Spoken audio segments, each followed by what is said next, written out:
We have a $20 donation from Trickshire. My favorite runner playing one of my favorite games as the first run of SGDQ? It's nearly impossible to be better than this. Hope you have a good run, and let's all try for a million puns.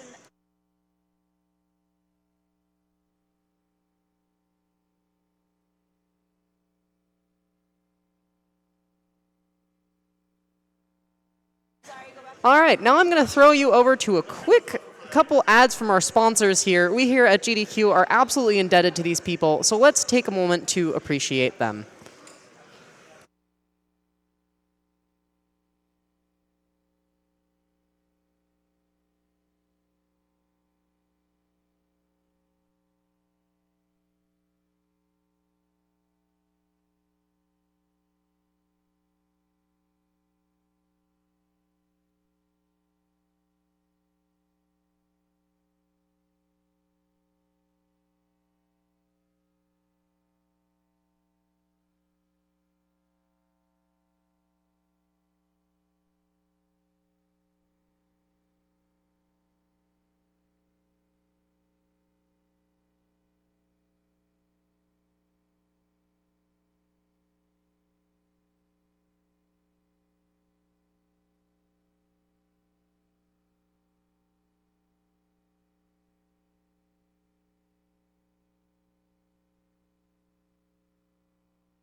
GDQ is sponsored by the Humble Bundle. Humble monthly subscribers get over $100 worth of games for only $12 every month and get to keep the games just like a regular Humble Bundle. The Humble Trove is a new collection of Humble originals and other DRM-free games, and it's only available to Humble monthly subscribers. In addition, the Humble store offers over 5,000 games, and Humble monthly subscribers get a 10% discount on store purchases. The Humble community has given over $98 million to charity so far. Humble bundles, Humble store purchases, and Humble monthly subscriptions all benefit charity.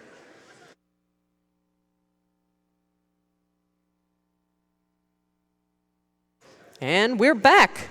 We have a $20 donation from Cito. Just an awesome event. $100 from Matt199540. Much love. We have $20 from Absturs Taub. Flipped the coin. Coin says kill the animals. Looking forward to a great event for a great cause. Good luck to all the runners, and greetings from Switzerland.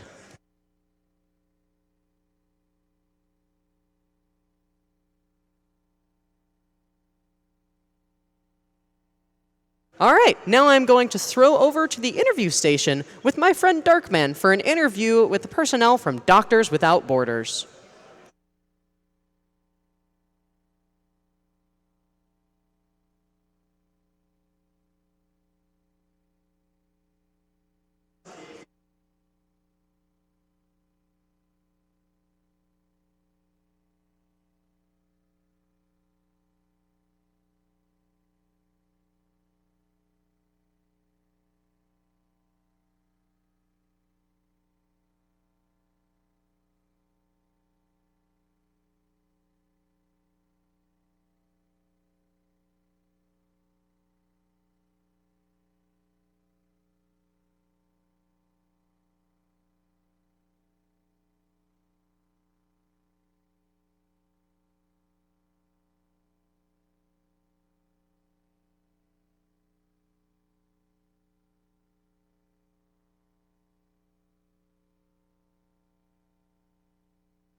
Hey, man. How's your game audio? By the mixing board over here?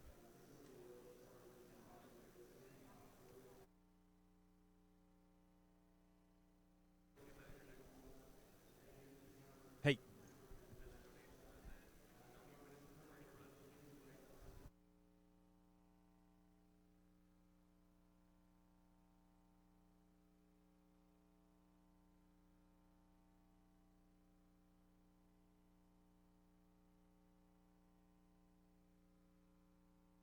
You will. It's just quiet right now. The game's extremely quiet.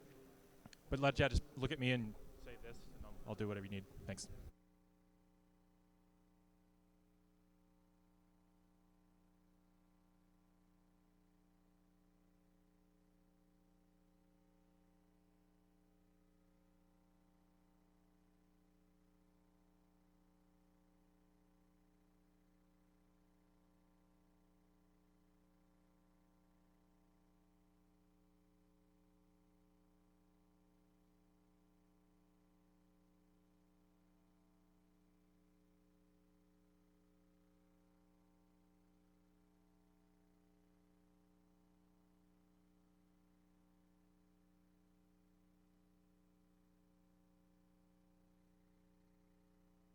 And guys on the couch, if you could get your mics closer to your mouths, be awesome. Yeah, nice.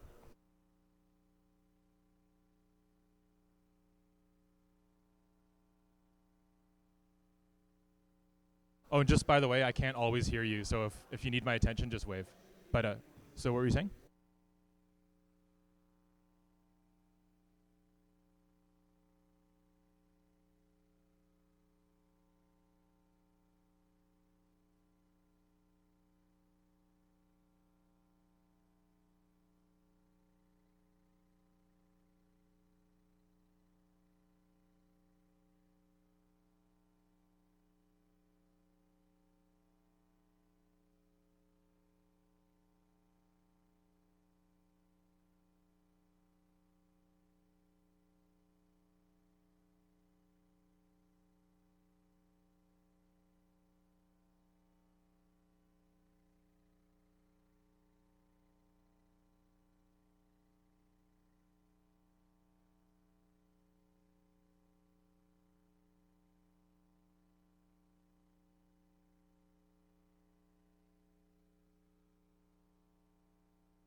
Welcome back, SGDQ2017. This is Nightwing behind the mic. He's trying to follow up a great performance from Nier Automata. And I'm excited for this Halo Combat Evolved run. I hope that you are too. Before we get to that, though, we have a couple of donations. We have one from Justin Case DK with $10 saying, long-time viewer, first-time donator, keep up the amazing work. Love from Denmark. And then we also have $50 from Red Chaos saying, I always make sure to donate during SGDQ. Doctors Without Borders is a great cause. I agree, and we found out why from that great interview.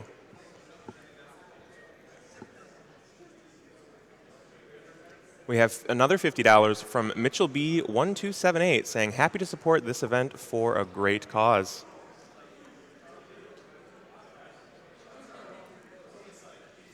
We have Blades with $7 saying, my brother is heading to work and is going to miss the Azure Striker Gunvolt today, but he's going to want to see the fight with Shovel Knight, even if he has to catch that later. Thank you to those who have donated towards this incentive. Yes, I agree that that is going to be an outstanding fight, and you should all donate toward it. We're about $1,200 away, so we're getting pretty close.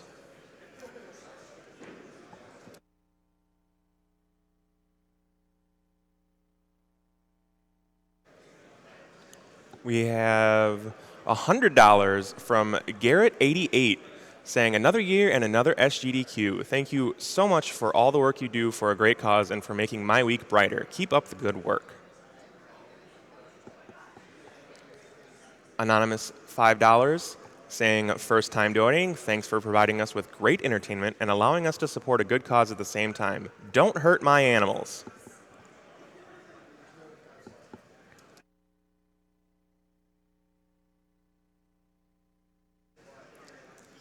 $20 from Hoodless Mads saying, I discovered Games Done Quick this year and I'm so excited to be able to watch live and donate for the first time. Good luck to all the runners and thanks for what you do.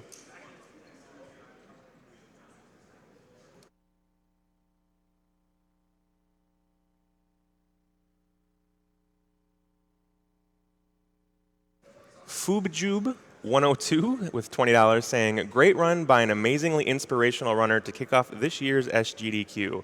Here's to all the runners, staff, and everyone else involved for making these events happen. Let's see that Shovel Knight fight. Again, I definitely agree.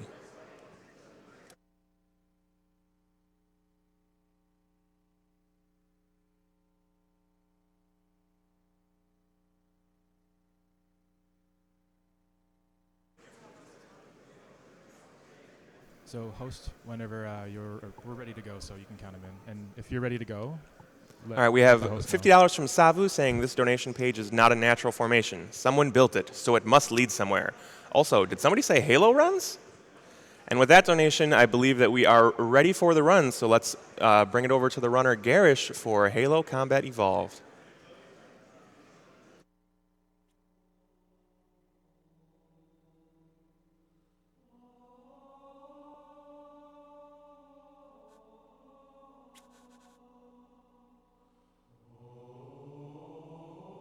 Okay, gonna bring your mics live, guys.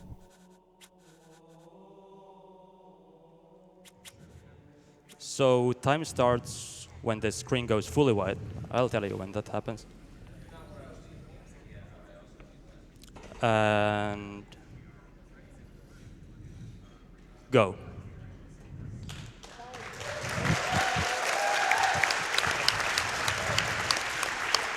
So hello, I'm Garish Goblin. I'm from Finland and I play Halo Fast.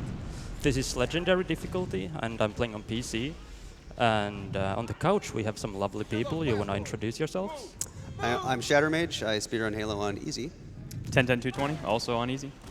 And I'm Rexy. I'm an easy runner as well. So the last time this game was run at the GDQ was 3 years ago, in 2014.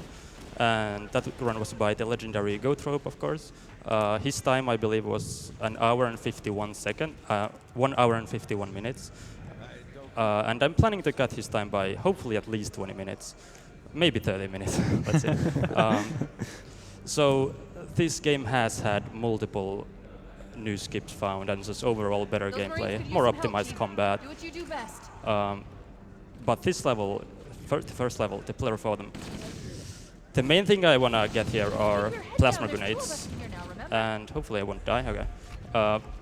It's super easy to die in pretty much every section of the level, and plasma grenades are the main tool of killing enemies here, because plasma grenades in this game are like extremely effective. Basically, they have one-hit kill almost any enemy type, excluding hunters and gold elites. So I want to get as many plasmas as possible, and Halo games always have had like super inconsistent checkpoints. Hopefully I can get this. Okay, there we go.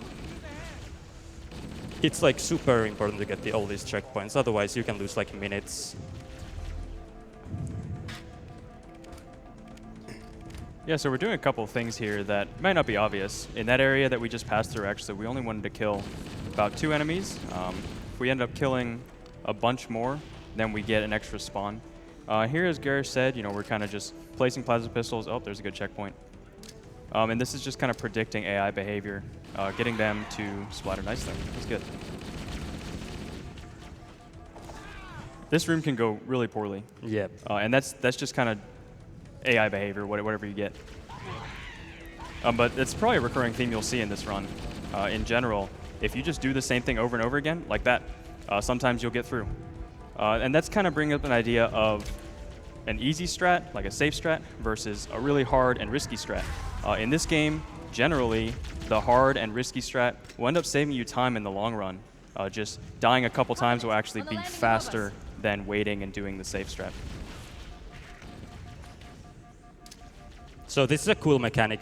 If these enemies haven't spotted me, they will just stand there and stare at the grenade until they die. It's super useful on this level, because killing those guys individually would take so long. And here it's happening again.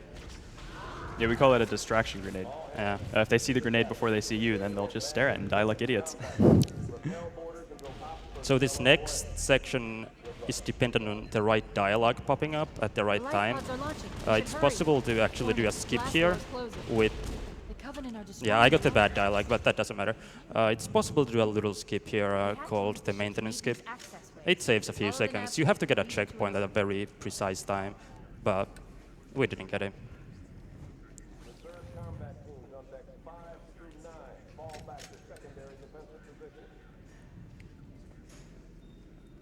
This is another area where you'll probably see maybe some bad things happen. Just a ton of enemies packed into a little space, doing a nice little health pack there.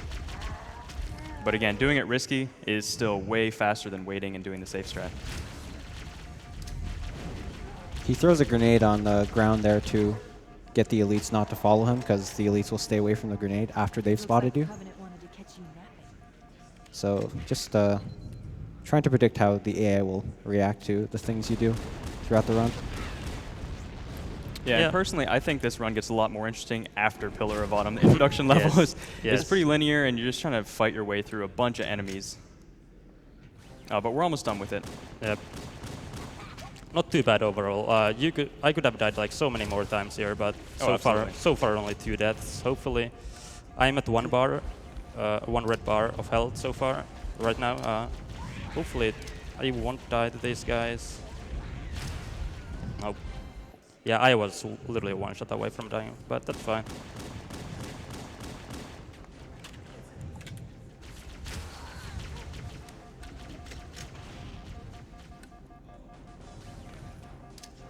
So for the level to end here, he has to kill all of these enemies. Just in this little area. Yeah. You could see there was a massive explosion with those grenades. Because in this game, if there are grenades on the ground and there's another grenade that blows up next to them, it just chain reacts, and it can cause like massive explosions. I have lost runs to those explosions. It's just a dumb mechanic, to be honest. But that'll probably come up here. later. We should explain this. Yeah, so we're going to do a little grenade jump here to skip a trigger. The game actually really wants you to go over a little bridge that you probably saw on the left side of the screen there. There's a trigger on that bridge that causes a bunch of enemy spawns up here ahead. So by doing this little grenade jump, not only is it more direct of a route, we actually skip a bunch of spawns, which most importantly includes 2 Banshees, the enemy fighter jets that are flying up overhead. And I always like to say that Banshee drivers have no bigger goal in life than to just fly down and crush you. So yeah, this area is supposed to be filled with enemies, but because I did the nade jump, nobody's here. And the next area is interesting. So there's a thing called drop skip. There are 5 dropships that come down to the area, and you can skip one of them by killing the second one and the third one, the dropships fast enough. And it also requires for you to kill some Marines. There are 6 Marines, and 5 of the Marines have to die for dialogue to get skipped. So I kind of want to wait here just a little for these enemies to engage the Marines, because if I kill all of the Marines myself, they can turn on me and start killing me, and that's no good. So hopefully these guys kill at least one of the Marines for me. Yeah, the Marines are actually super weak in this game, so the elites can just pick them off for you. Oh, that was really good. And now I want these guys to die from this nade. Nice. So you can grenade Marines in this game. And it actually doesn't count as betraying them, because grenade betrayals are count Accidents. as accidents. The same thing goes with splattering. So I'm gonna be doing that a lot on this level, since I'm gonna kill lots of my friends. So something that you might not notice coming into this area, a big reason why we have to kill those Marines is actually to skip a bunch of dialogue. Every single one of these ships, we would be having a good 10 to 15 seconds of dialogues while the Marines talk about the enemies that are coming down. And since everything here is on a timer after you kill one ship and the next ship comes down, we wouldn't have enough time to perform the trick that we're trying to do. So remember where this second ship is trying to come down. If we do the trick properly, if we get the drop skip, there's supposed to be a 4th ship that's supposed to come down right there, and we'll just skip that 4th ship completely. But it requires, as we said, skipping the Marine dialogue and also completing all of the ships pretty quickly. So this next ship there's a very interesting setup for this. And it's not too consistent, so hopefully it works. By the way, you can see me shoot the ships with a pistol, because you can actually get some grunts killed through the very small gap there is. It's not very good design by the Covenant. And hopefully that worked. Let's see now. There are 2 elites. But that should still work. Yeah, but there's a chance I'm gonna be super late for this next one. Let's see. I think I should be just in time. Yeah. But yeah, we got the skip. But yeah, we got the skip. So he got the skip. So that's like 20 to 25 seconds saved.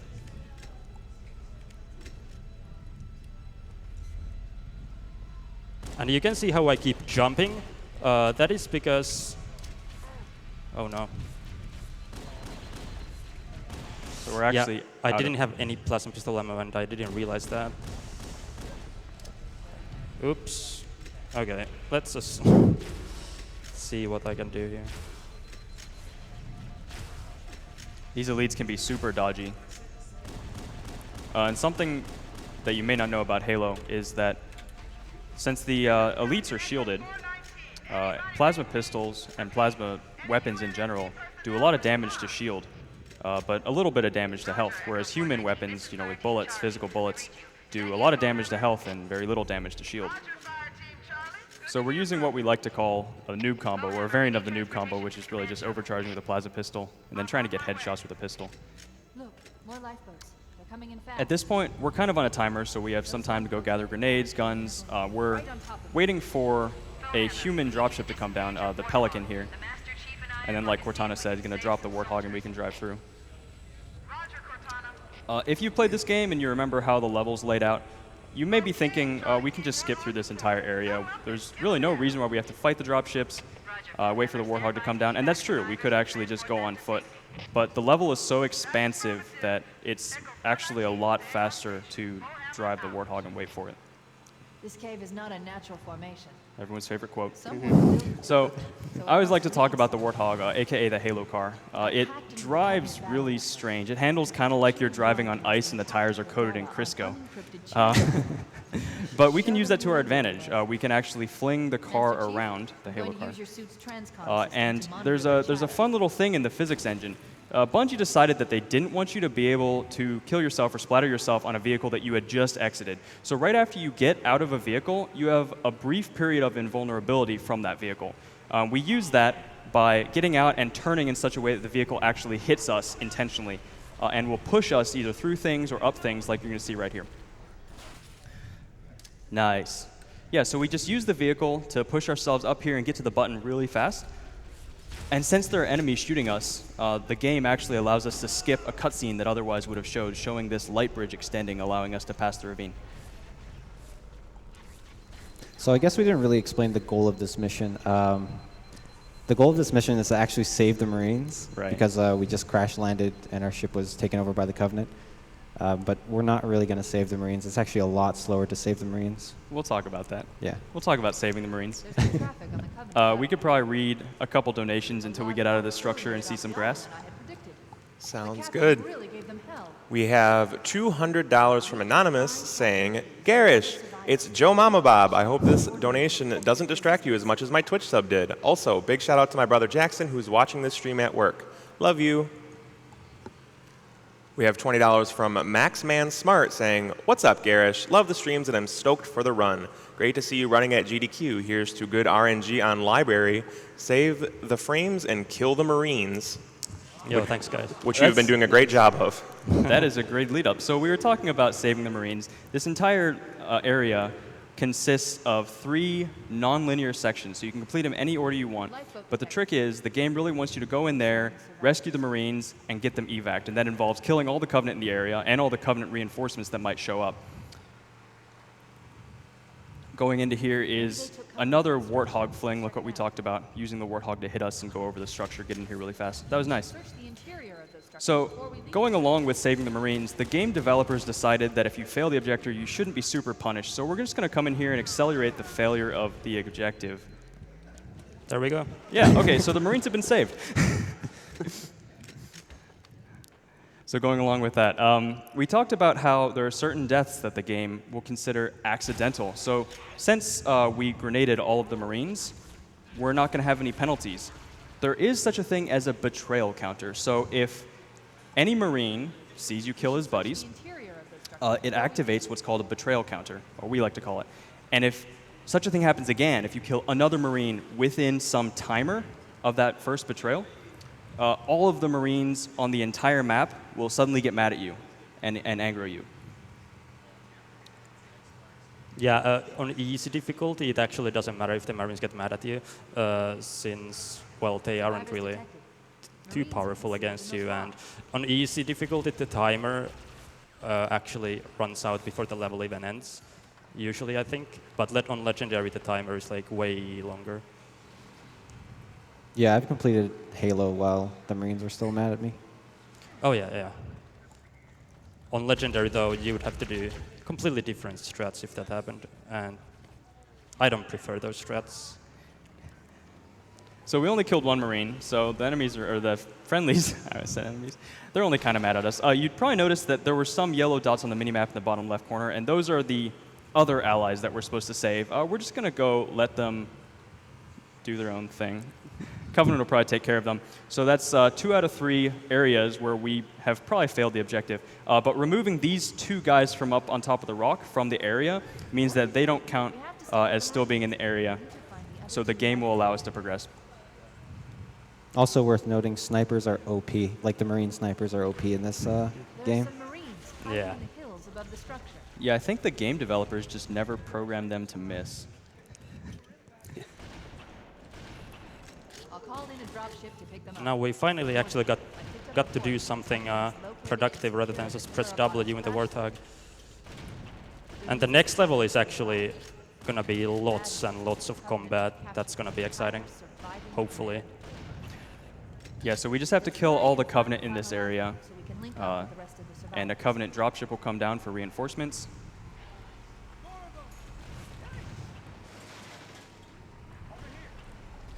And now it's just the last set of enemies here. You can just kind of throw a few nades. And there we go, everybody's dead. Great. And if we hear that's the last of them? Perfect. So now the level's just on a timer. We're waiting for our dropship to come down, pick us up, evac the survivors. Captain Keyes. He's being held on a Covenant cruiser. The Truth and Reconciliation. Oh, and he sticks the landing. We have $5 from Anonymous saying, hey, Garish, Fallen Ultima here. You said that if I donate $5, you would get world record at SGDQ. Time to see that world record. Well, we'll see about that, I guess. There's our ride. Get aboard and let's get out of here. And now, TNR, or Truth and Reconciliation. This is, I would say this is the hardest level in the game. Like, this has the highest skill gap. It's so much combat with the sniper rifle. So many difficult sections. Yeah, this level's really punishing. One slight mess up and the Covenant will get rid of you really quickly. Yeah. Once we get inside the ship. And compared to Goatropes run 3 years ago, definitely I've adapted to some YOLO strats here. For example, the first area, just gonna run straight through this area. There is a way higher chance of dying than taking it a little safe, but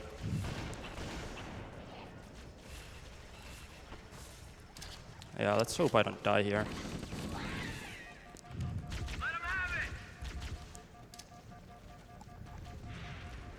This is actually one of the areas where you can't just run through. You'll see a lot of the combat on the last level and on POA. We're just kind of trying to run through, run and gun. Just simply doesn't work here, unfortunately. But we've got some pretty well-placed grenades where we can take advantage of where we know the enemies are going to spawn.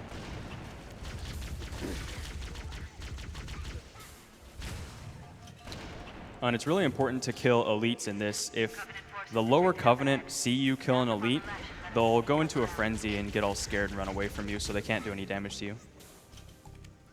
We're kind of working our way around the side of this area, do some quick killing of that elite and clear a path, because we're trying to get a power-up on the ground that's called an active camouflage. And for those of you who remember Halo, it just shields you from people seeing you for some short period of time. It's about 40 seconds? 45 seconds. 45 seconds.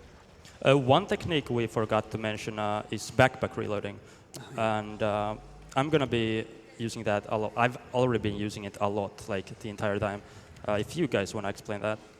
Yeah, absolutely. So it's probably a glitch, probably classified as a glitch, but essentially if you double tap your reload button and then do anything else to cancel the animation, the reload will continue happening while the weapon's in your backpack. That's why we call it backpack reloading. And you can cancel the animation by switching weapons or by getting into a vehicle. And it's extremely useful, especially in the legendary category, because we just want to keep outputting damage over and over. We don't want to have to wait to reload. And now this fight is probably the hardest part of the level, so hopefully this goes well. Yeah. So we kill this, and then that activates the Covenant to start dropping guys down here from the grav lift from the ship above. So we call this the grav lift fight. There are actually 8 waves of enemies, but with a well-placed grenade and sniper shot, you can kind of spawn kill these enemies as they drop down. The next wave, for reference, comes down when there is only one enemy remaining from the wave before.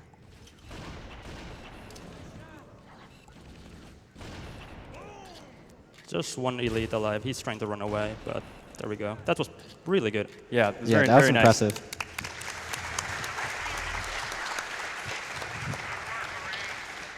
So now we're going to have 2 hunters drop down. It's probably I think it's the first time we see hunters in the game, actually.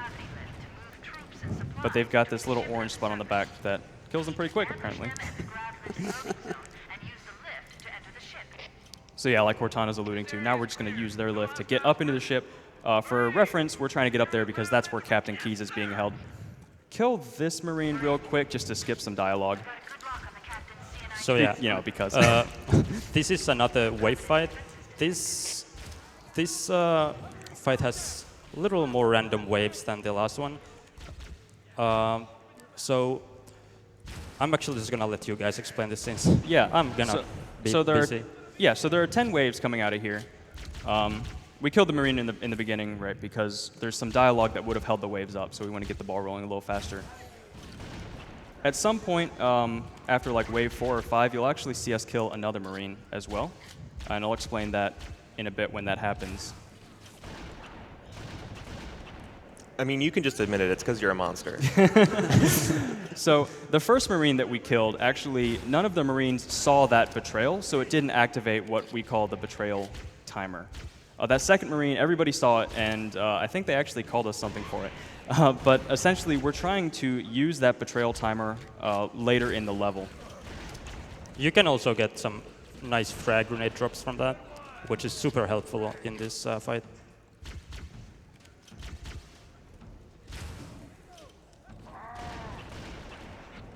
Nice collision. Good stuff.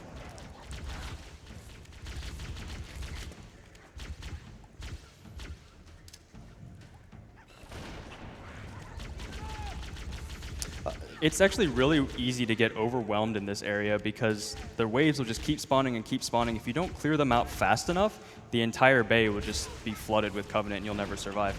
Also, I think you may have noticed, we haven't gotten a checkpoint this entire time. So that's the first checkpoint for the whole fight. Yeah. After the fight's done, we do have 2 hunters that come out of here, and it's intended that we fight them, but we're not going to. Apparently there's a little trigger back here that if we just walk past the hunters, this door will open. And that's where we're trying to go. So no need to fight them. He actually got an early door open there by getting the hunter to charge him, because Yeah, the Covenant can open red doors that Chief can't. Which is important right here. Yeah, as that'll well. actually come up here. So this is yet another big fight that the game wants us to do. We're not going to do the wave fight. Oh, we're God door. Oh, dude, nice. Nice. So as you can see, the Covenant actually have the ability to open these doors that are locked to us. And since this is the direction we were trying to go, we can just use them to open it. So there's one of the biggest skips in the game coming up, and for that, I need to gather some plasma grenades. Yep. Yeah, the big room that's coming up is the hangar, and it's where the fourth and final wave fight is planned for this level. You'll notice we did the first 2, we skipped the third one. We're going to skip the fourth one in a pretty interesting way, actually. What you need to know, there's a power-up on the ground that's called an overshield, and it charges up your shield in such a way that's purely scripted, so you literally can't take any damage while it's charging up. We're going to use that, stack some grenades on the ground, and get them to blow up at pretty much the same time. Getting us all the way up here, do a couple more grenade jumps to get to the top. What the game would have you do is actually fight on the bottom floor, wait for a... Yeah, that's nice. Yeah. Very well done. The game actually wants you to fight on the bottom floor, work your way up through the hallways, and it would just take probably 15 minutes. We just did it in about 10 seconds. Yet another room where you have to clear all the enemies. This is not a wave fight. We just have to work our way through here, kill the enemies as fast as possible, while taking, hopefully, very little damage.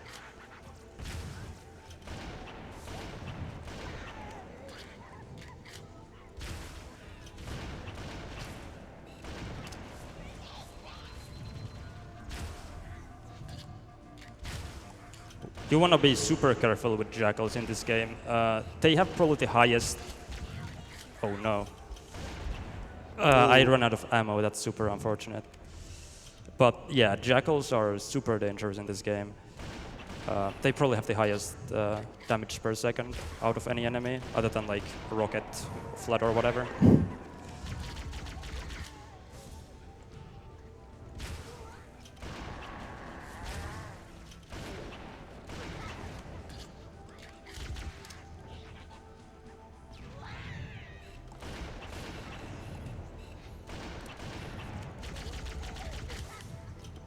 So yeah, now we're just working our way through these hallways to try to get to Captain Keyes where he's being held. We're clearing out all the enemies in this area just because we're actually going to have to backtrack through this hallway. And the game will spawn more enemies when we come back through the second time, so we don't want these guys to be around. You could actually see a glitch happen there, where if you stick an enemy and the grenade blows up, the grenade actually doesn't have a radius, so it only kills the enemy you stuck, which is a pretty annoying glitch, honestly.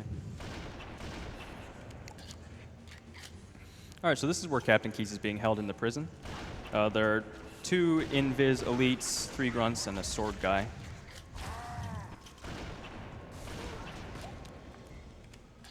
So now we rescue Captain Keyes, and now there's an escort mission coming up. And we all love escort missions. We should head back to the shuttle bay and call for evac. There was a health pack in there that's probably good to get, and some grenades.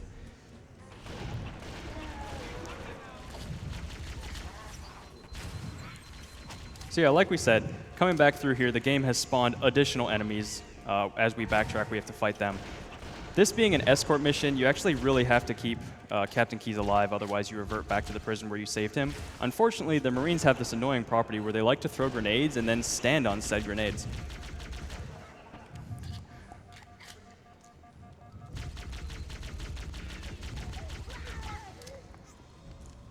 So here, we're going to do something interesting. Remember that betrayal timer that we activated in the belly when we first got into the ship? We're going to use that to our advantage now. So now the Marines are mad at us. The reason we did that is because there's actually 40 seconds of dialogue coming up when we get back to this big room that we got to. We just don't want that 40 seconds of dialogue to happen. If the Marines are mad at us, they just won't talk to us, which I guess makes sense. What a nice lineup. Nice. For those of you who remember how this level is supposed to end, you're actually supposed to go to the hangar, pick up one of the Covenant dropships, and exit the hangar. Because we did the big grenade jump, we skipped a bunch of triggers that otherwise would have caused enemies to spawn in the hangar at the end of that level. But because the game never spawned those enemies, it detected at the end that the enemies weren't alive, and since the enemies were never alive in the first place, it assumes that you killed them and just ends the level. So now, the Silent Cartographer, this is the most legendary Halo level ever for speedrunning, honestly. I think so many tricks I'm gonna do like within a few minutes. Ton of tricks. You'll actually notice right off the bat, the game points you in the direction of a big fight that was on the beach, and we're just walking the other way because it's faster. Hey, Garish, do you like long walks on the beach? You like long walks on the beach? Yes, I do. Garish, how do you feel about stories? Definitely go for it. So every time I see this long walk on the beach, I think of a time when I was in a Halo speedrunning channel, watching a new guy run the game for the first time. I was trying to give him some tricks, you know, tell him what to do and everything, and it was all fun. He didn't have a webcam or a mic. He was like had to alt tab out of the game and talk to me every time. I felt kind of bad, but I was telling him, dude, you're learning the game on Legendary. Maybe you should try learning the game on Easy. You know, the tricks. You can just focus on the tricks. You don't have to like focus on the combat. He's like, no, I want to do Legendary. That's what I want to run. I don't feel like running Easy. I'm like, fine, dude, whatever. Do what you want. That guy's name was Garish, the guy running in front of us today. So needless to say, I don't tell people to learn on Easy anymore. Yep. So now, I'm gonna be using the fling mechanic again to get past the security door that you're not supposed to actually get through. Like at this point of the level. So, oh no. Uh-oh, oh good. Hopefully I won't take too much damage. Okay. So yeah, the game would have you come down here, they're going to lock the door, and then try to get you to go somewhere else to unlock it. We're just going to use the Warthog to fling through. This guy always has 2 plasmas, which is going to be really important for a trick coming up. You start with a level with 4 frag grenades, and getting the 2 plasmas there adds up to 6. We're going to use the overshield on the ground again, just like we did in the last level, to give us a little bit of invulnerability. And this is extremely hard, gets us all the way back up to the top, nearly where we started.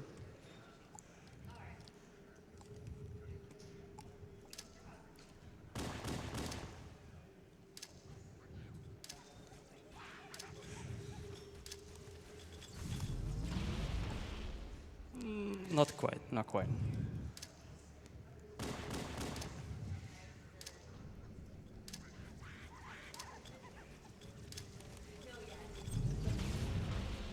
Oh.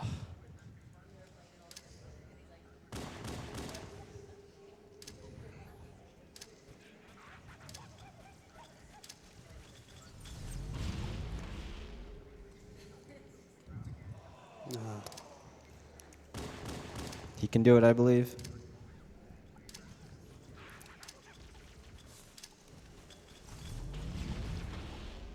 Let's go. Good. I think that's good. Yeah.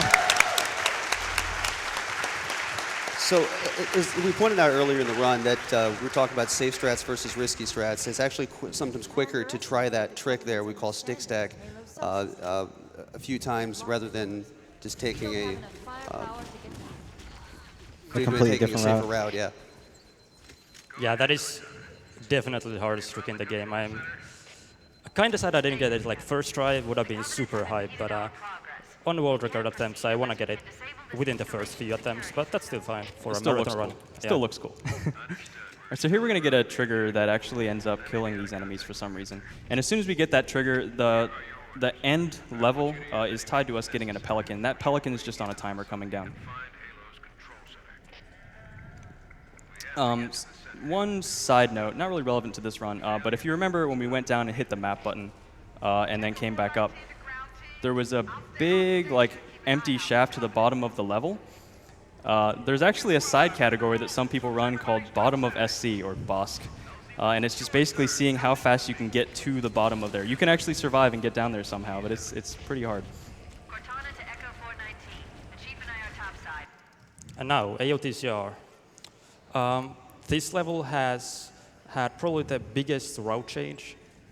I guess that's what you can call it within the last year. So there's a really cool trick I'm gonna do. Before we used to do the bridge fall trick, that was around for years and years, and that's still the trick for easy runs. But for legendary, we have something a little more unique. Yeah, this is actually a legendary and heroic only strat. You can't do this on easy, so I won't spoil it. It's pretty cool. But pretty first, cool. I have to get through this area, hopefully get a few plasma grenades and not take too much damage.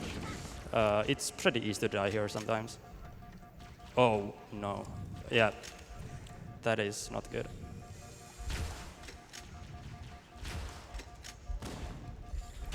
Nice headshot. If that's not good, I might have a donation to help you. We have $5 from Arazath saying, "Hello, Garish. I like you." Oh, hello. Erizat, literally every single time I stream, he comes in my chat and says the exact same thing. And I like you too. All right, so we're coming up on the area where we're going to do the trick here. There's actually a Banshee flying around, just kind of patrolling. The weather patterns here And what we really don't want to do is walk across this bridge. There are a bunch of triggers that would cause enemies to spawn, and we hate that. So if we stand in a very precise spot, the Banshee AI is going to get really confused, run into the wall here, and kind of flip upside down. We're just going to check the driver from the vehicle, and hey, free Banshee.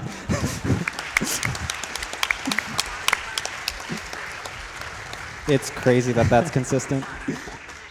Yeah, the first version of that trick that was found about a year ago, it was super inconsistent. But thankfully, there was a way better setup found for that. That is super consistent trick if you know how to do it. It's still super hard. It looks way easier than it actually is. So like I said, there are a bunch of triggers now that are being skipped. Well, we kind of call this a reverse domino effect. If you skip the first trigger, all the triggers in the rest of this level are tied to that trigger. So there just won't be enemy spawns for the rest of the level. That sounds great. Unfortunately, that also means there won't be checkpoints at all for the rest of the level, except for one right here that is scripted. The rest of the level, no checkpoints whatsoever. So we're just flying through an empty map, and if we die at any point, we're going back to there. Yep, runs have been lost to people splattering themselves with the Banshee because it's super easy in this game to, like, if there's a vehicle moving at you at like 1 mile an hour, you are dead, basically. It's just weird how that works, but that's how it is. Time for a couple yeah, donations? we can read a or- couple donations. Okay. You mentioned them earlier. We have $117 from Goat Rope saying, "Hey, Garish, good luck. I believe in you. Shoutouts to HaloRuns.com." Go trope the legend. We have $50 from Bad Cat saying, "Great games done for an amazing purpose. Go, guys, go. Save the animals, you meanies." Speaking of 117, the world record currently for this game is actually 1 hour and 17 minutes. Yeah, actually, I want to say it's 1 hour 17:34 by Garish, and just saying that doesn't quite do it enough justice. That's actually almost 5 minutes faster than the next run, and the next run actually isn't even that bad. It just kind of gives you an idea of how crazy fast we can do this game right now. I remember when the world record got down to like 1:30, and I thought that was ridiculous. I literally almost died there. That was super scary. So now, usually I would do a grenade jump up there, but since I'm at 1 red, that's really not a possibility since you would die from it. But yeah, this is more walking through empty hallways and going to get another Banshee, so I think we can read a few more donations. We have $100 from the Eliminate88 saying, love speedruns in Halo, good luck. $50 from Anonymous saying, grew up with Halo, and it is the first franchise to get me to speedrun. Halo for life. I agree. $77 from Piro M saying, thanks, Garish, for helping on the speedrun history article. Hype for your run, kill the saves, and frame the Marines. And $5 from Lord Sturm saying, loved playing Halo as a kid. This run brings back so many memories. Here's hoping your sniper rifle accuracy is way better than mine. Put the money to Reader's Choice because he's a classy guy. Thank you, Lord Sturm.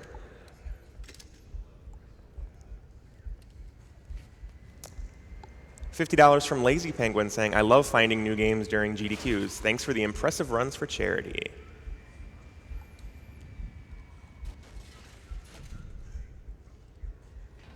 So now we just have to open a few doors here and the level will be done.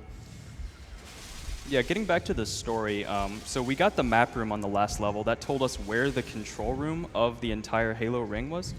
So that's what we're going to get right now, is to the control room. When we get there, Cortana is going to tell us that Captain Keyes needs to be rescued yet again. And that's going to send us on the next mission.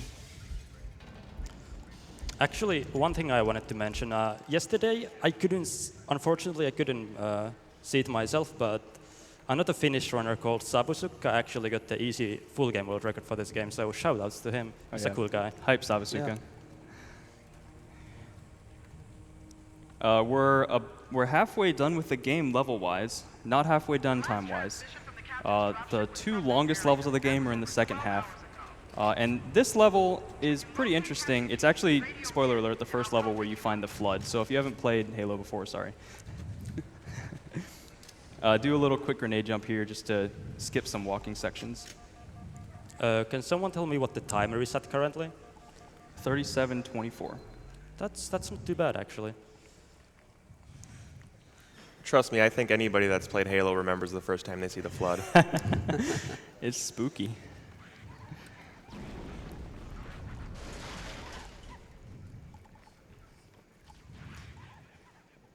There is a cool little jump you can do here. It saves like a second, and it's super hard, and I didn't get it. You have to jump super late for it. It saves 1 frame. It actually saves a lot more than that.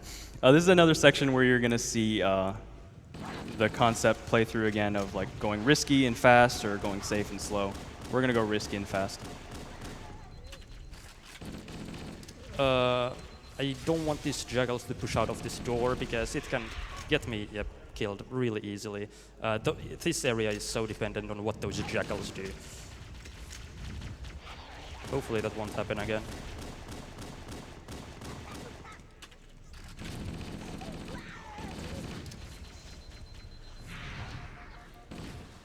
Oof. He was ready.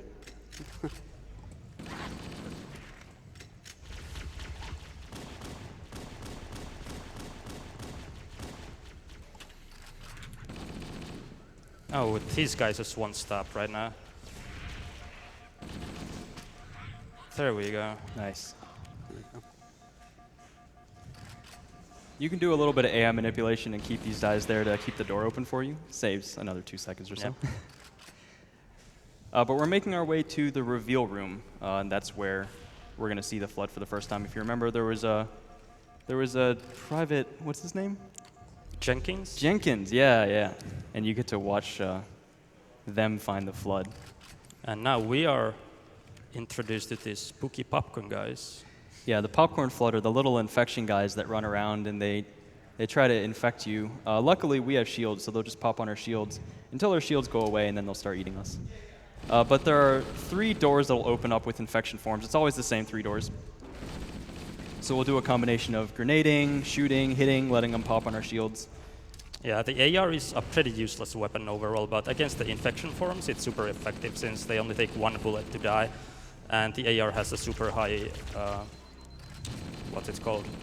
Rate of fire. Yep. We actually have some advice for this section. It's $5 from Anonymous saying, Garish, do the thing, shoot the gun. Oh no, not like this. Once the game decides that we've killed enough of the infection forms, it's going to open The same door that we entered through. There we go. That And we get that music, I was yeah. super confused about that room. They were hiding. Yeah. There's another distraction grenade. It's a good example of it.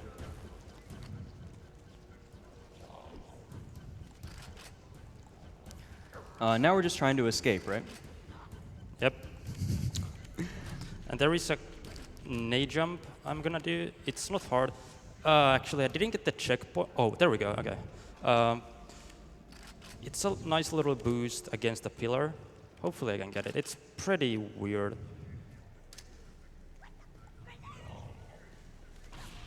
There we go. Nice.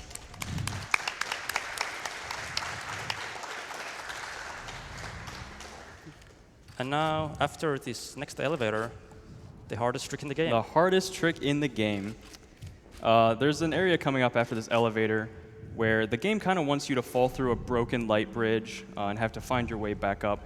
We're going to skip that whole thing by doing some tricky platforming on kind of a slippery surface. We call the trick camo jump because there's an active camouflage here on the ground that we grab right before it. The trick is also called camo jumo, lovingly. Shoutouts to Double's Foe's inability to spell. We actually have $5 from Bad Live Man saying, "Hey Garish, good luck. Can't wait for the camo Juno." Yo, thanks, man. So that active camo, like we talked about on TNR, it's about 45 seconds, and that's just enough time to run our way through all these areas and get the flood to completely ignore us.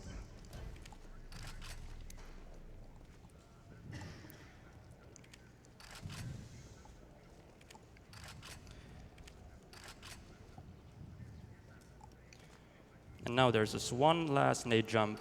This is also really, really tight. Hopefully I can get this. Nice. Oh, Nice. yeah. So doing that nade jump actually skips a trigger that you otherwise would have hit going across the light bridge, which would spawn some enemies around here that we just don't want to deal with. And now, the ending of the level. For whatever reason, the trigger to end the level is tied to two allied sentinels.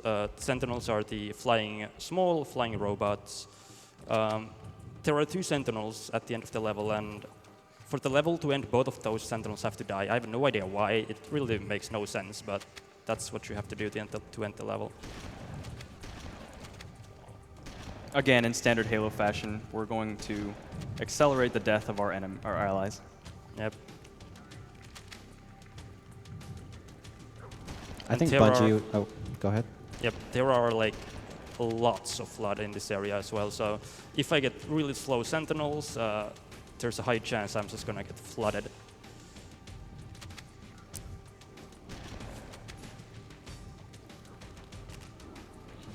$25 from Emily Y. Chan saying, "Amazing event and great work so far. Shout out to my cousin Terry at the center of the couch. You guys are doing great work." Thanks. If you saw the blue floating orb guy, that's 343 Guilty Spark, the monitor of the installation. And he's our friend for now. Or the Sentinels.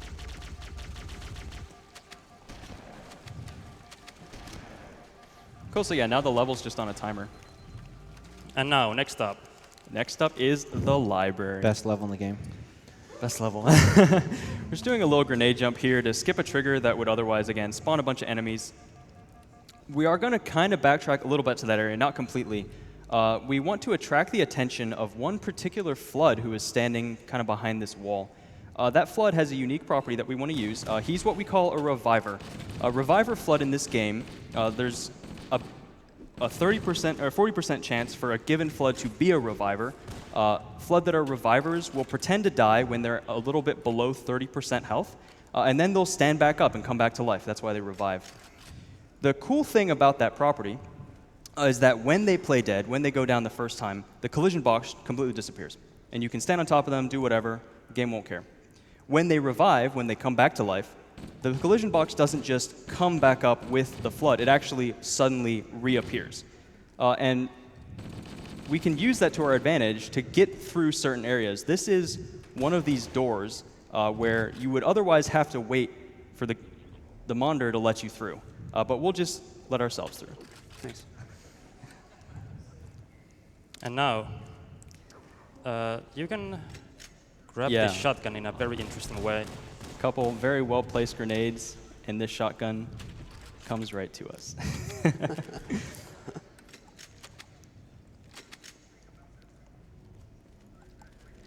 So, yep.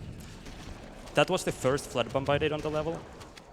And there are 5 in total, but on Legendary it's, I guess we only go for 4 of them. Oh no. Oof. Also, That's tough.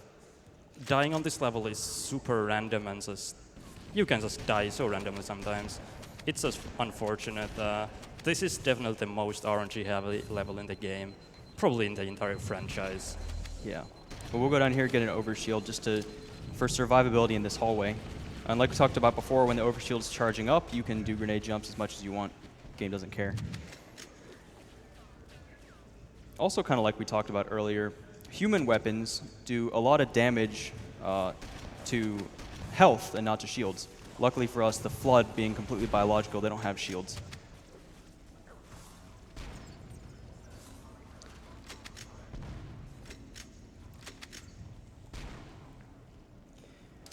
$5 from Shiesty saying, can Garish please confirm if tomatoes are a vegetable or a fruit? They are vegetables. This is the first of 3 elevators. There are 4 floors on the library, and while the elevator is going up, we can read a couple more donations.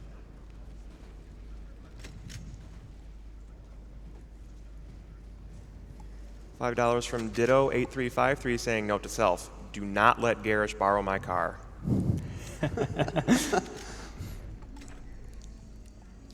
Coming up is another door where you could bump through it. It's one of these doors where 343, you can see him floating up there in the top right, is going to make us wait while he goes and opens it. This door is just way too risky to try to bump through on Legendary, so we're going to get that dialogue box, and then we're just going to go over here and hide. So we can read a couple more donations. Sounds awesome. We have $150 from Alexander S. saying, greetings from Germany and good luck to all the runners. Money goes to top reader's choice. Thank you.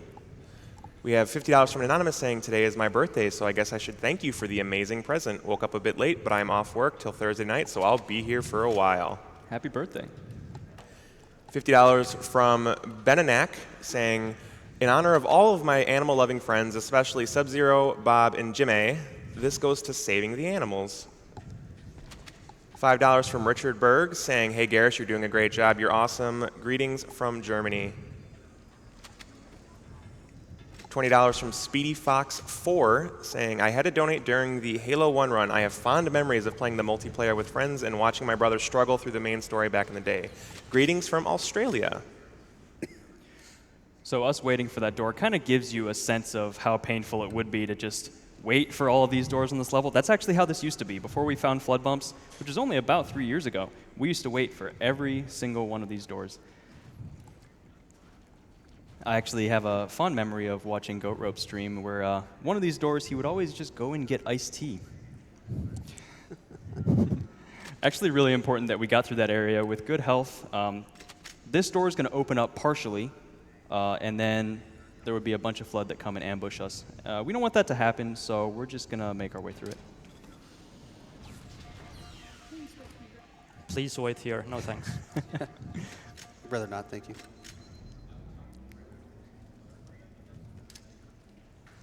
$100 from Oliver Owen saying, here's to another successful fundraiser and a great Halo run.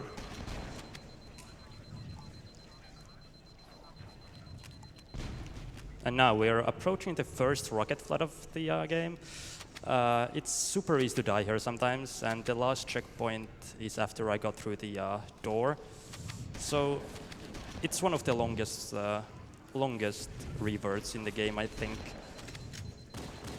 So hopefully I won't die here.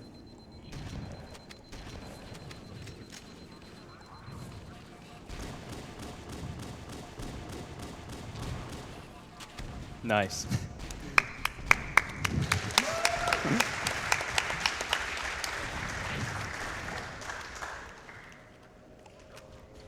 That'll actually happen again.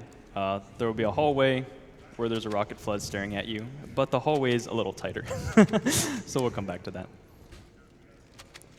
Yet another elevator coming up, so while the elevator's going up, we can read some more donations. $150 from Mackie saying, I missed the last GDQ, figure I can make it up this time around. Love what you guys do and how the community comes together for this. You're all amazing. Go ahead and give yourselves a round of applause for being amazing.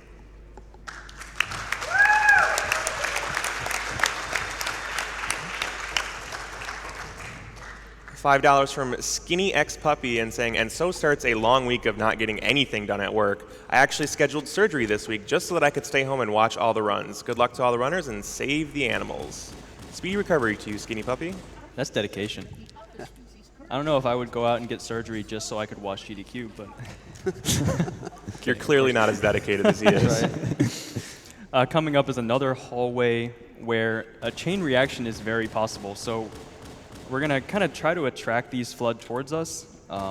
So if they have any grenades, they won't just drop them right in front of a bunch of carriers that are around to turn the corner.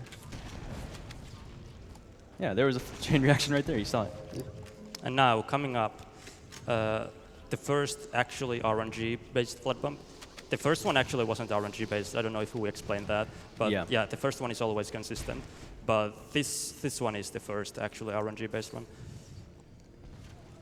Yeah, so like we said, a generic flood has about a 40% chance to be a reviver. This guy seems to be one. Nice. First try. Nice. That was actually really lucky because I don't think he got a checkpoint. Yeah, I did not get a checkpoint. I did not get a checkpoint, so that's really nice. So what you're saying is you did not get a checkpoint. Bungie took it away. And the next bump is the most important one to get, because if you don't get the next one, you have to wait for the door to open, and it takes like 90 seconds. Yeah, it's actually twice as long as all the other doors. Yeah. So I really hope I'm gonna get this next one, otherwise we're gonna have to read a bunch of donations, I think. The good news is that the reviver status of a given flood is actually determined at that flood spawn, or at birth, I guess.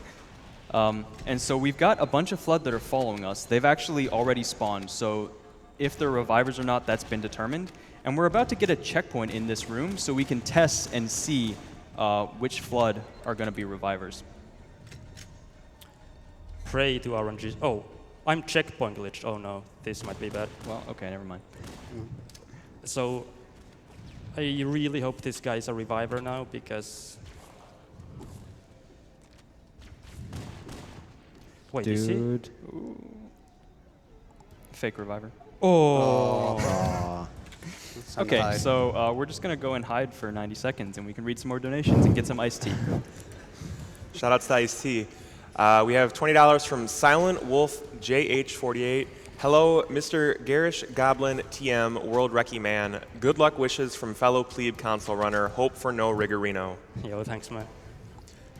$20 from Duh Misanthrope, saying first-time donator after listening to Mike talk about MSF, couldn't really not donate to such important work. Enjoying Garish's Halo run.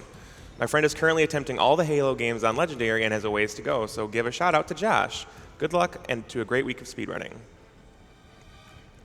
$50 from Mad, saying thanks for all you are doing, SGDQ, and for Doctors Without Borders. $50 from Davio Smash, saying I love what you guys are doing. Keep it up. $50 from Jay Kowalski, also saying thank you and continue with the wonderful work that you are all doing. One thing I actually wanted to mention, yeah, like I said, I'm actually checkpoint glitched. Like my last checkpoint is minutes and minutes ago, so if I die now, it's gonna be a long revert. I don't know why the checkpoint glitch happens in this game. It's just super unfortunate on a marathon run.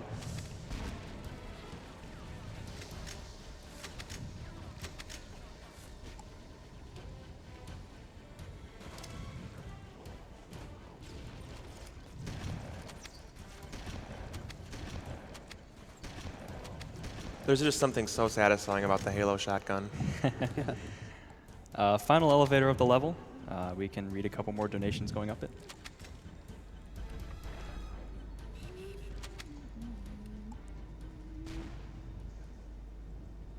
$20 from Gino saying, I gotta donate during the Halo run. One question for Garish. Is a hot dog a sandwich? Too tough to answer.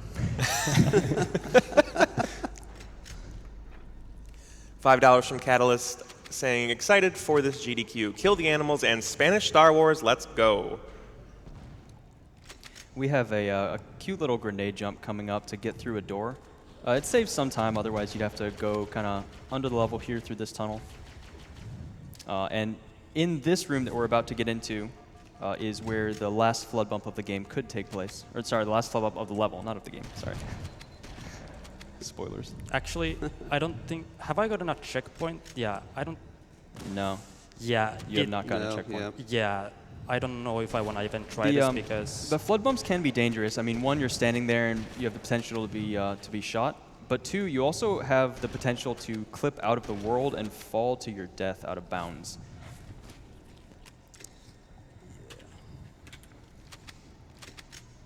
So we can read a couple more donations. $100 from Anonymous.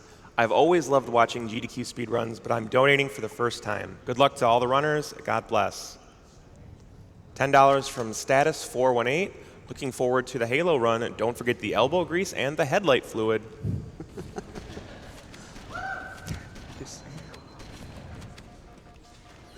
$150 from Ash Weiler. Every year, this is one of the weeks that makes my summer great. The way the community gets together in a way to actually help make meaningful change is heartwarming. Good luck to all the runners, and greetings from Canada. You know, that sounded like a Canadian comment. There's a big fight that the game wants us to do coming up. We're going to try to kill some flood here that are around the door. This door, just like one earlier, is going to open up part of the way. And the game wants us to stay and wait. Doing a grenade jump here is actually really critical because we get through while the level, or this part of the level is empty before the game spawns a ton of enemies.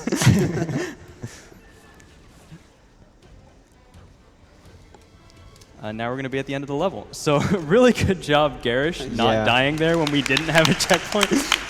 Yep. This cutscene is actually completely unskippable. It's 63 seconds, and we just have to watch the monitor descend us.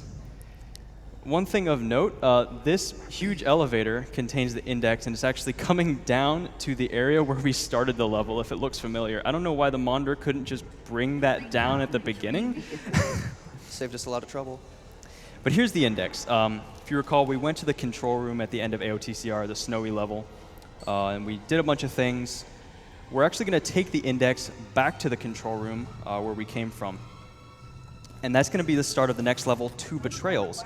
Long story short, the monitor wants us to blow up the ring. We say no. He gets mad. He's now not our friend. Master Chief is actually taking damage in this cutscene, if you notice the screen flashing red. Yep. And now, 2 Betrayals. After TNR, the 3rd level, I would say this is the hardest. I'm going to promise deaths are very likely to happen. So this level kind of works the same way as the first level as well, where you just run through areas and hope you don't die. We have to stop him. We have to destroy And Halo. toss a few plasma grenades there and there. Analysis of the available data, I believe the best course of action is somewhat risky. We talked about it earlier. We want to kill that elite because it makes the grunts run around in frenzy. That actually makes it harder for the sentinels to kill them because they're running around. And if there aren't enough Covenant that die in that area, then we actually skip a spawn right behind us. There's a quick trick coming up here. We hit that button twice. So what's going to happen is there are a couple enemies here who spawned, but the game actually still thinks that the door is closed because we hit it at very precise times twice. So going down here, we're not going to face any enemies. We're going to grab a rocket launcher and a Banshee, and then we're actually going to have to fly back up. The reason we have to fly back up is because since the game thinks the door is still closed, it's not going to activate any of the triggers that we need. So remember back on AOTCR, the other snowy level, There are a bunch of triggers that we just straight up skipped. There were no enemies for the whole game, and that's very possible with this level too. You can just fly around, have no enemies, and everything would be great, except for the fact that the level end trigger doesn't work. That's the only problem. So we actually have to go back up here, hit the button again, so that the game thinks the door is open, even though it's going to start closing now. And then all the enemies in this area are going to spawn. But we need to buy some time in case the Monitor or his Sentinels find a way to activate Halo's final weapon. And yeah, there's a lot of unskippable triggers in this level. It would be so cool, like, to route this with, you know, skip triggers, but you're pretty much just gonna have to casual through it.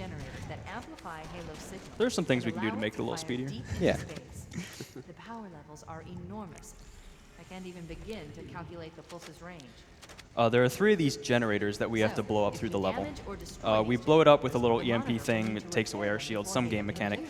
The game actually, the game design is so brutal because for the number 2, generator number 2, it's actually way harder than that. The game's going to take away your shields because you blew up the generator and then spawn a bunch of enemies around you, but we'll get there. Move out and I'll mark the target with a nav point when we get closer. Wait, we should commandeer one of those Banshees. We'll need it to reach the pulse generator in time. Head through that door. That's the way to the next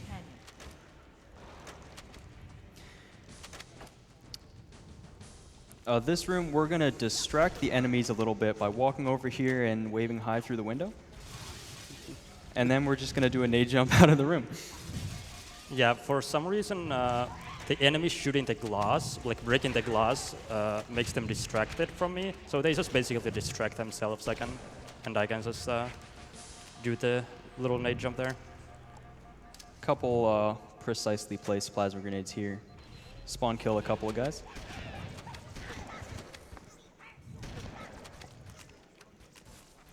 In this next room, we're actually going to wait here for a couple of seconds. There's a fight going on between the Covenant and the Flood up ahead, and we just want to let that progress so they get distracted and we can walk up here and throw some grenades through the window.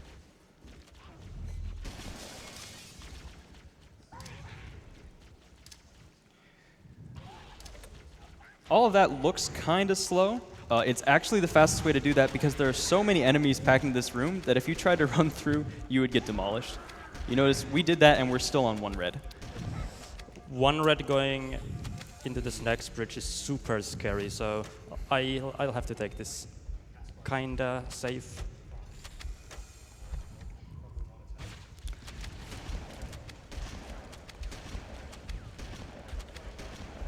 Well, Sleepless Blue donated $10 to let you know that they have all the luck from the Halo 3 community, Garish. Incredible run so far. Bump some flood and save some frames. Dude, nice stick. Nice. Oh no. Oh. This is actually tough because we're being shot from in front, from behind, and from the other bridge on the other side. We are going to have to cross that bridge again, coming back the second way, and the second bridge is actually harder than the first one. Yep. Notice we're killing some of the enemies over there, just so it's a little easier when we come back the second time. The room we're entering right now is called Hell Room. You can guess why it's called that. Yeah, actually, Goatropes Run 3 years ago used super safe strats for this, but because we must have adapted to new strats to go fast. So, yeah. Ooh. Well, that's the downside. Yeah. You can get killed pretty randomly. Especially with 1 red. Yeah.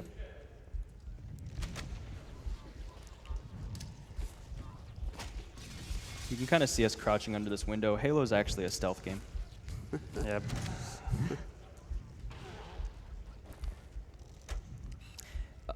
So this is the other hallway I talked about, where there are a bunch of floods standing here, and then the game decides they want a dude with a rocket launcher to come around. Hi. Yep.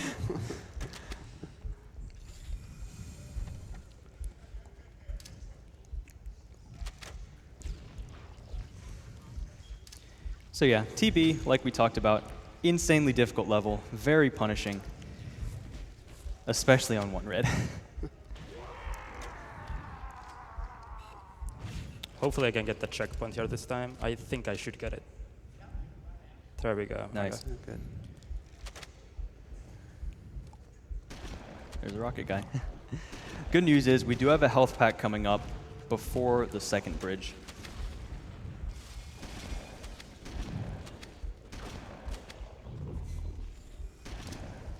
Oh no. Yeah. Hopefully We do want to kill all those enemies because they could eat a checkpoint here. We do really want to get this checkpoint before the second bridge.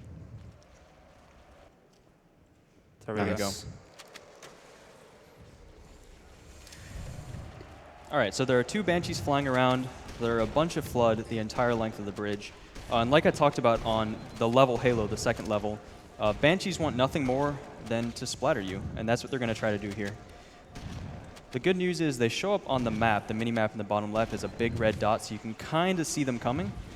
Oh, bad news is, got a lot to worry about.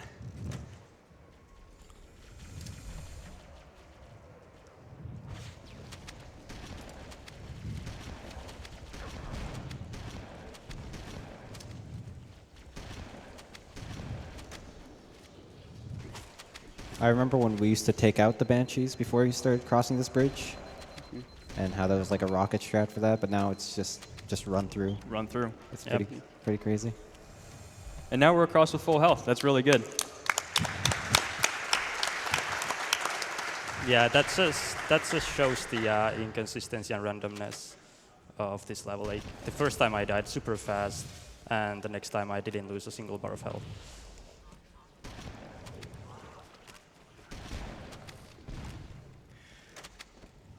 Now there is actually a thing that you can save time with. It saves like literally 1 second, but hopefully I can get it. For some reason, when this elevator is going down and you run at this wall at a precise time, you can actually clip inside it. Let's see if I can get it.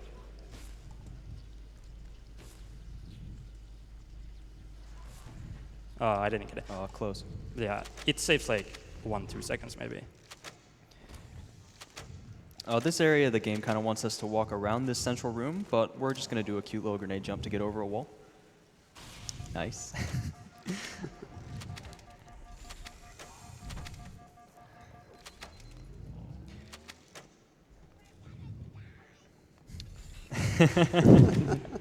I hope not.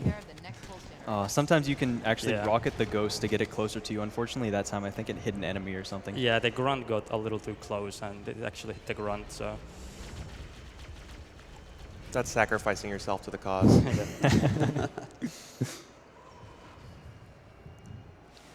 But yeah, we can just pick up a little health pack here, some extra rockets, and then we'll be on our way to the second generator. Garish brother gave us $5 and says, "Whirl recce or go home."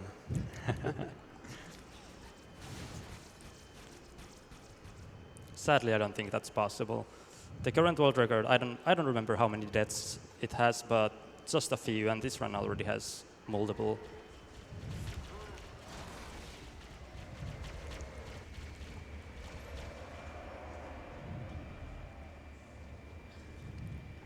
Nate223 gives $15 to say, "Shout out to Shattermage. Ever think that you would be here supporting a great cause when we were doing silly stuff looking for shortcuts back in college playing Halo? Good luck, Garish." Thank you. And now this room has the second pulse generator we have to destroy, and this room has so many flood packed into close quarters.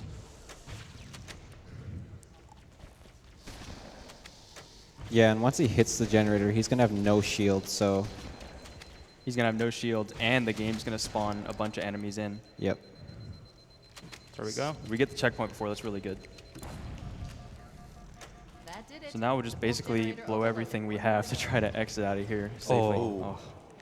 That is a chain reaction. Like I said earlier, if there's a grenade on the ground and there's another explosion near it, it can just chain react like that.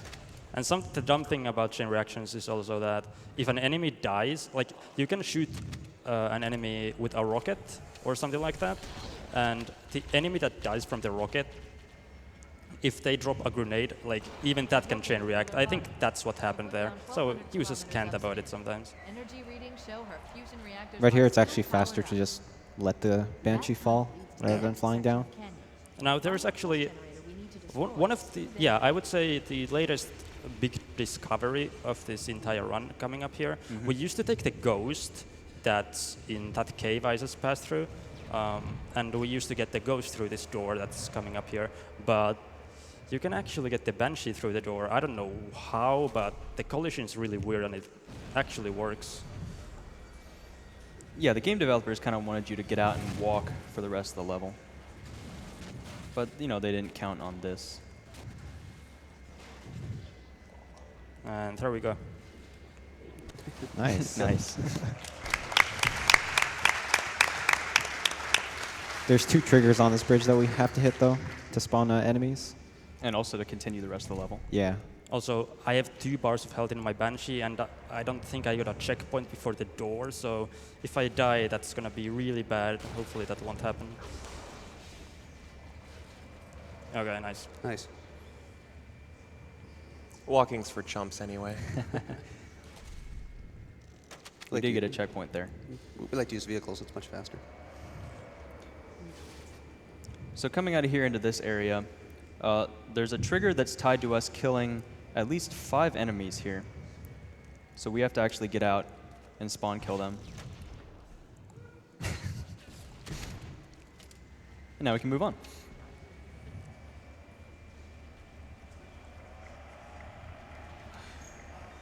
I want to take a very specific path here for the Banshee not to follow me, especially since I'm on 2 bars of red.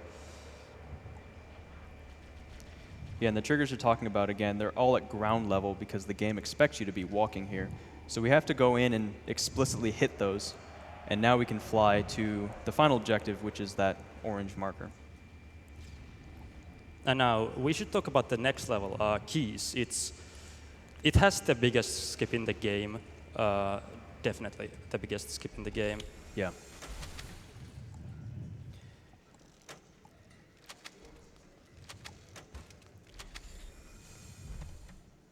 So when we're finishing the level here right now, when we come into the next one, what you'll notice is the game is actually spawning us into a section that is very close. It's literally right next to a place where we want to go. The room off to the right of us is where we're trying to get to. But the game wants you to take this huge convoluted path, actually exiting the ship and then finding your way back in to get there. We're speedrunners, so we don't put up with that. So what we're going to do is a little trick on this shield here. We're going to exploit the collision box of this shield in somewhat of a similar way as we did with flood bumps. And the way the shield is right now, the shield isn't there, collision box doesn't exist. When the shield comes back, when we stop shooting it, it'll come back, and the collision box will actually push us through the ceiling, way out of bounds, and then we can walk on rafters. We actually wanted to kill that guy at a specific time because he holds a checkpoint, or the game gives you a checkpoint when all the enemies are dead. Oh, so that's close. That's really close.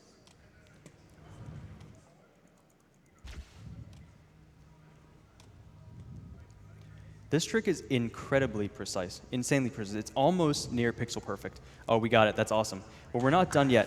We're not done yet. We actually have to walk on this rafter backwards, and we can't see anything. Oh, that's why we weren't done yet.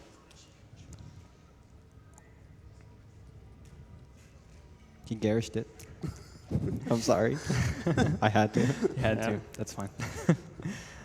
So here are the rafters. We actually can't see anything because our last known location was in that room that you can see, and that's where the game is allowing stuff to spawn. Okay, but now we're in the room where we wanted to get to. That's awesome.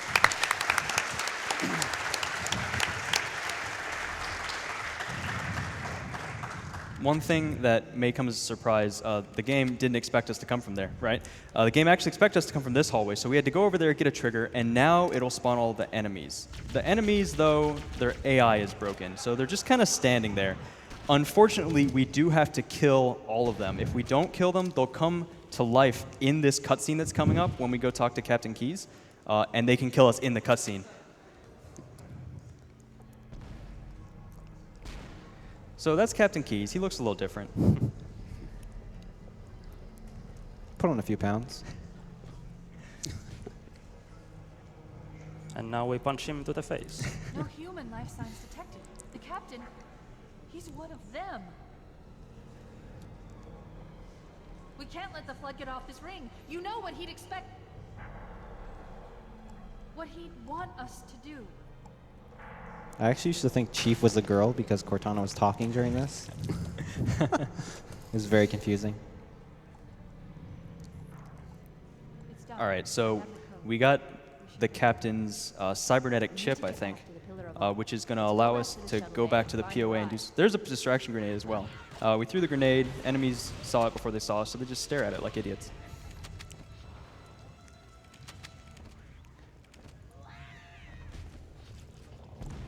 And now we're just kind of running our way to the end of the level.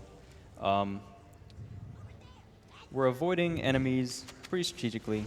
We can take 0 damage by crouching right as we fall. And are you going to do a shield bump here, just for fun? Make sure you crouch before you land. Nope. Oh, that's all right. We had to wait for these Banshees to come down. And they're actually kind of glitched. They go through walls. They fly crazy fast. You can get to fun places with it. They're invincible. Looks like And now this cutscene is The cutscene's broken.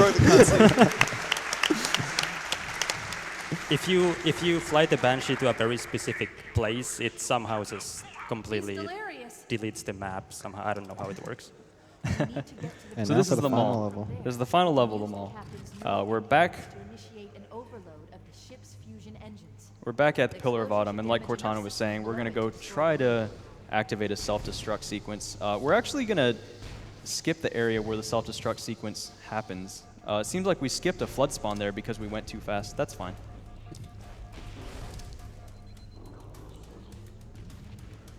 And now my main objective right now is to get a shotgun as soon as possible. Oh, Oh man. and there was a carrier. right. I did not know To the this. bridge. From there, we can use the captain's neural implants to initiate an There are some overload pretty of the dangerous ship's parts of this fusion level. engines. That hallway, Explosion should damage just enough a ton of systems flood below it packed to into a destroy tiny them. area. And Yeah, flood the- can drop grenades just like anybody else. And we get a shotgun here. That's nice. Nice.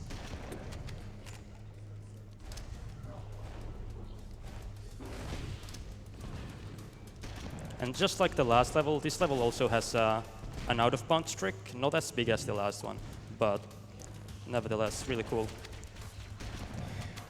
Yeah, so like I said, we're supposed to be going and activating a self-destruct sequence. We're actually not going to go to the bridge to do that. We're going to do a trick called Cafe Bump. We're going to go over the cafeteria and walking on very specific points. We can use this door, which is getting hit open by the hunters, to get out of bounds.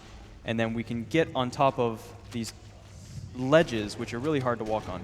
We're shooting the shotgun here to shake the player camera, actually, and try to get the camera in the next room so we can see it. There we go.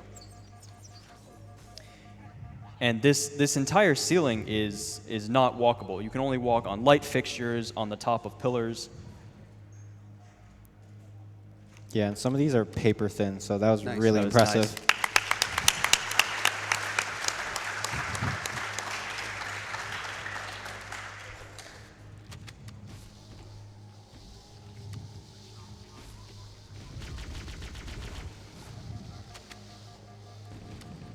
And now, the next hallway has a rocket flood, and I really want this rocket launcher.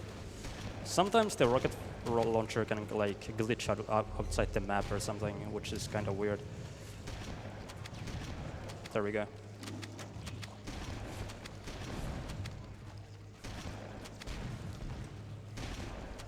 And now we're going to pick up this overshield, not to do a grenade jump like every other time immediately, but we're going to do a cool trick later on with the extra shield that we have. So yeah, if I lose all my shields here, it's really unfortunate since I can't pull off the trick, but we'll see what happens. Looks like so far I should be fine. Yeah, this next trick's really cool. So yeah. So yeah, we want to make sure we have frag grenades selected because the game's going to take away our UI right when we're about to do this trick that involves a grenade jump.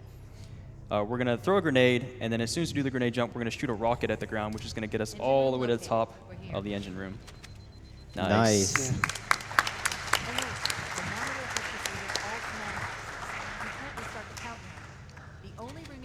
All right, so now we have to blow up the fusion reactors here. The game actually only really wants you to have one open at a time. So if you open a second one, it'll actually start to close the first one that you open, but you can kind of sneak a rocket in through as it's closing.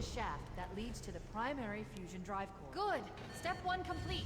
We have a straight shot into It's also really important to get out of this area quickly because the game will spawn flood at like an exponential rate. If you stay in here longer and longer, it just keeps spawning more and more flood. There is an armory station. And we also don't really want them to follow us into here because they can eat a checkpoint. Fusion reactor number 1 destabilizing. Use explosives on the other 3 reactors. Should trick here, walk out into the elevator so it comes right down on top of us, so we kind of clip through the floor of the elevator to get the drop on that elite. And how to make these field rod grunts not shoot me? You can just jump over there. You can just keep jumping over their heads, and they just stare at you and do nothing. And now the only section left is the driving section with the Warthog. So there's not too much going on, but there are a few cool things I'm gonna do. While we're going up this elevator, we have $8 from Airlian saying $2 for each time Garish got rigged on 2 betrayals. So yeah, now we're driving the Warthog to the end of the level. One thing that I'll point out, even though it was pointed out the last time this was run, is that this entire canyon can't exist on the Pillar of Autumn. It just physically can't. There's no reason why you would design a spaceship with a huge drivable canyon in it. And I don't even think the Pillar of Autumn is this long. It's about a fraction of the distance, really. Yeah. But it's a fun end to the game. Yeah. One thing you'll note, Garish is actually kind of slaloming through these pillars really nicely. That's really hard to do on the original game on Xbox, but because we have a mouse, we can actually turn the Warthog a lot faster. PC Master Race wins once again. Looks like Garish is not going to go through the middle of this room. There are 3 sentinels that are sitting there, and if you run them over, they can blow up, flip the hog, and the hog can fall on you and you'll die. Shout outs to Desk Soul, who lost the world record to Sentinels.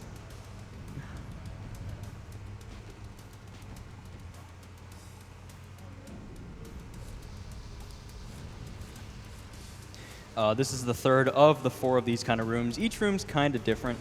Actually, the third and fourth are the same as the second and first in reverse. I also heard that this is where the directors of Fast and Furious got their inspiration. So one final room for us to show off our slaloming skills.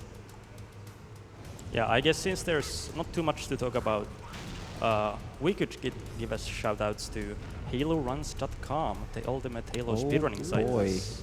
So if you want to learn the Halo speedruns, if you enjoy Halo speedruns at all in general, just HaloRuns.com, they're the right way to go.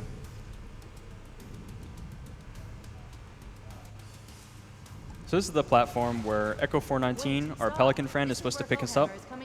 She's not going to make it, so we're just going to keep going.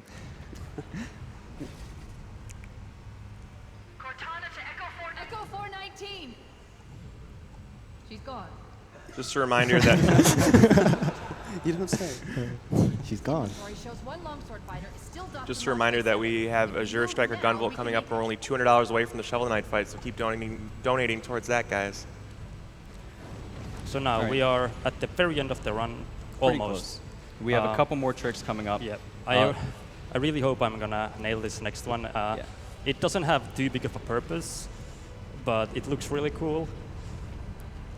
Yeah, this trick is called the 360, and I think we're going to need a little bit of help from chat. So if we could have some Kevin Turtles, please.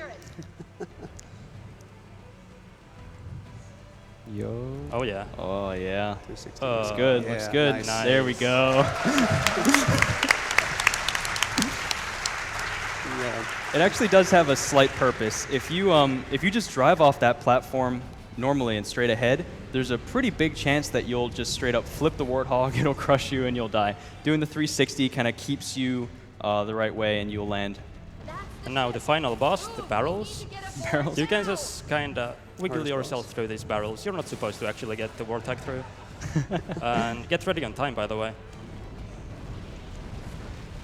And time. Uh,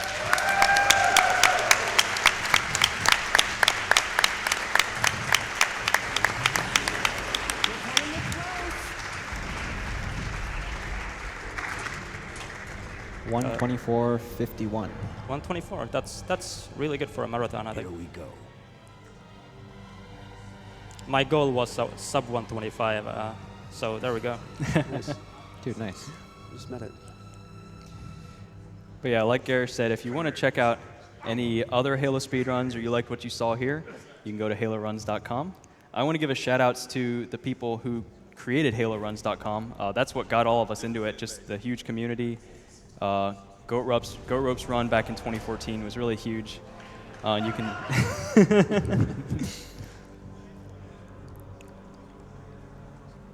So yeah, that's Halo. Any other shout outs from you guys? We just covered it. Shut them down. We'll need them later. Shout outs to Double Osfo. Sub whistle.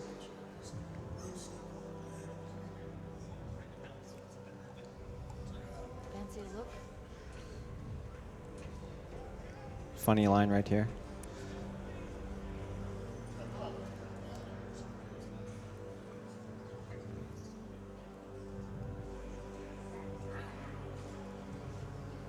Wait for it. Wait.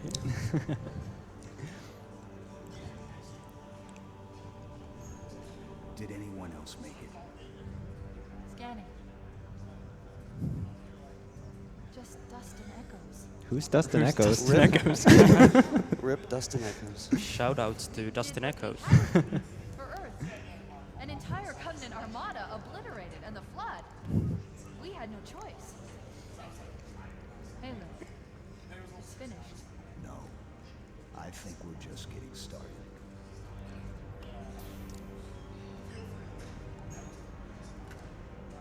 Yeah, that's Halo. Thank you, GDQ, for this opportunity to run the game.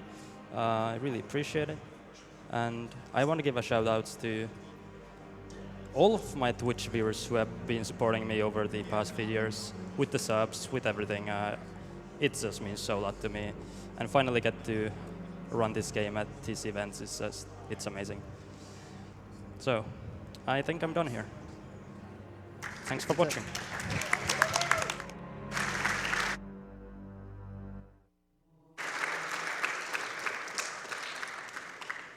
That was without a doubt one of the best runs I've ever gotten the honor to see at GDQ. Very entertaining, guys. Thank you so much. During the end of that run, we had a couple of donations come in. We have $20 from Pahol, or Paul, I'm not sure which. Discovered GDQ thanks to my friend Shin. We both love the Halo series, and Garish did an amazing job on his speed run. Keep up the good work, guys. Schnoof gave us $10. Today is our 7-year wedding anniversary and 3rd year of enjoying SGDQ. And just like my awesome family, this Halo run is legend. Wait for it. $150 from Agrishan saying, I've watched a couple of GDQs before, but this is my first time donating. It's awesome watching the runners completely dominate these games in ways the devs never intended. Keep up the great work, GDQ.